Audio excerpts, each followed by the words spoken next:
جابر بن سمورہ راوی ہے اور یہ مسلم شریف حال نمبر 1 پیج نمبر 181 نمبر کے بھی اس کے اوپر اس حدیث میں اللہ کے نبی نے کیا فرمایا؟ ورڈ کیا عربی کا؟ اسکون فی الصلاۃ، نماز میں سکون اختیار کرو۔ سکون کس کو کہتے ہیں؟ اطمینان، جس کو آپ اپنی بھاشا میں کہتے ہوں گے اطمینان۔ اور حرکت کس کو کہتے ہیں؟ ہل چال کرنا، حرکت کرنا کسی اور طرف، جس سے دھیان بھٹکنا، حرکت سے دھیان انسان کا بھٹکتا ہے۔ اللہ کے نبی سکون کا کہتے ہیں۔ رفع الیدین، جو ہاتھوں کو، جو سیدھے ہاتھ ہوتے ہیں اس کو اس طرح اٹھانا، اس کو کیا کہیں گے؟ یہ ہاتھوں کو جب ہم نے ہلائے ہیں، اس کو عربی بھاشا میں کیا کہیں گے؟ حرکت کہیں گے یا سکون کہیں گے؟ حرکت۔ اور اللہ کے نبی فرما رہے اسکنوا فی الصلاۃ، نماز میں سکون اختیار کرو۔ اور دوسری بات، اس کی دلیل کیا ہے کہ یہ حرکت ہے؟ دیکھو، جب ہم تکبیر تحریمہ کہتے ہیں نماز باندھنے کے لیے، اور تکبیر تحریمہ سے لے کے سلام تک آپ ابھی 2 رکعت اپنی نماز پڑھ رہے ہو، آپ ٹرائی کر لو اللہ اکبر کہہ کے سلام تک آپ کی زبان کہیں بھی خاموش نہیں رہے گی، آپ کچھ نہ کچھ پڑھتے رہو۔ آپ نے اعوذ، ثنا، اعوذ، بسم اللہ کی رات کریں گے، پھر اللہ اکبر کے رکوع میں جائیں گے، پھر رکوع میں پڑھو گے، رکوع سے اٹھ سجدوں میں ہر جگہ پڑھتے رہو گے، زبان کا آپ کی خاموش رہے گی جو سلام پھیر دوں گے تب۔ اب مسئلہ یہ ہے کہ آپ نے نماز میں رفع الیدین کیا، رکوع میں گئے تب آپ نے ہاتھ اٹھایا، اب ایمانداری سے بتاؤ آپ نے کیا پڑھا؟ یہ ہاتھ آپ نے اٹھایا تب کیا پڑھا؟ کچھ بھی نہیں پڑھا۔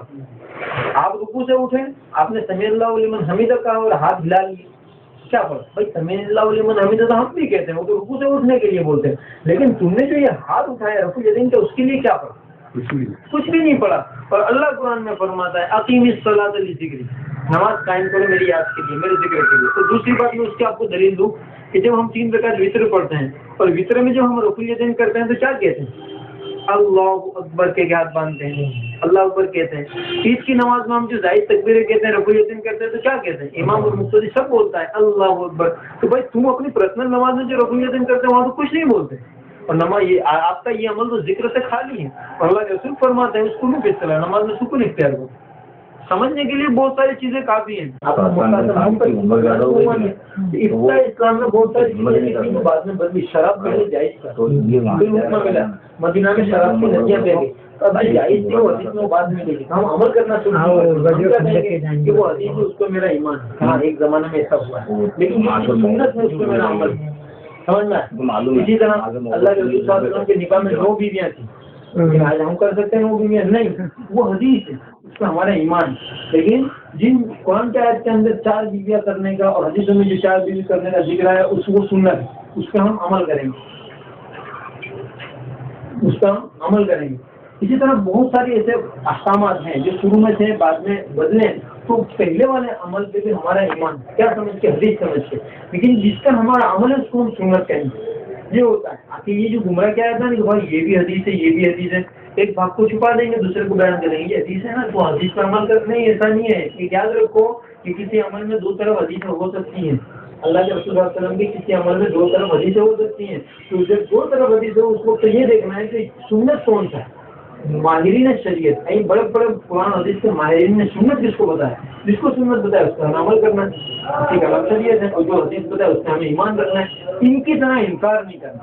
حدیث کیا کرتے ہیں، جیسے رفع الیدین کے لیے تو رفع الیدین پہ تو عمل کریں گے، اور جو رفع الیدین نہ کرنے کی حدیث ہے اس کا انکار کریں، اس سے حدیث کے بات کا انکار، نہ سینے پہ ہاتھ باندھیں گے، نہ آپ کے نیچے ہاتھ باندھنے کی جو حدیث سب کا انکار، آمین آہستہ کہنے کی جو حدیث ہے سب کا انکار، جتنے بھی دوسرے ان کے خلاف میں جتنی حدیث ہے سب کا انکار۔ آج تک امت کے اندر ایسا کسی مسلمان نے نہیں کیا، آج تک امت میں ایسا کسی محدث نے نہیں کیا، کسی مسلمان نے نہیں کیا۔ آپ نے یہ دیکھا ہوگا یہ سیاست کی کتاب ہے، اس میں جہاں اللہ کے رسول کی دونوں طرف کی حدیث ہوگی یہ لوگ دونوں لکھ دیتے، بھائی ان کا بھی تو عمل کسی ایک چیز کو ہوگا نا، یہ بھی تو انسان تھے، یہ بھی تو کسی امام کی تقلید کرنے والے تھے، تو ان کا بھی تو عمل ایک ہی ہوگا، تو انہوں نے دوسری حدیث کو کیوں لکھا جب ضعیف تھا؟ تو ایسا نہیں ہے، جب 2 عمل ہیں تو دونوں کو لکھنا ہے، ایک پہ ہمیں حدیث سمجھ کے ایمان رکھنا ہے، دوسرے پہ ہمیں سنت سمجھ کے عمل کرنا ہے۔ اہل حدیث کی طرح ایک بات کو انکار نہیں کرنا، نام اہل حدیث رہے گا لیکن اندر سے آپ منکرین حدیث بن جائیں گے، حدیثوں کا انکار کرنے والے۔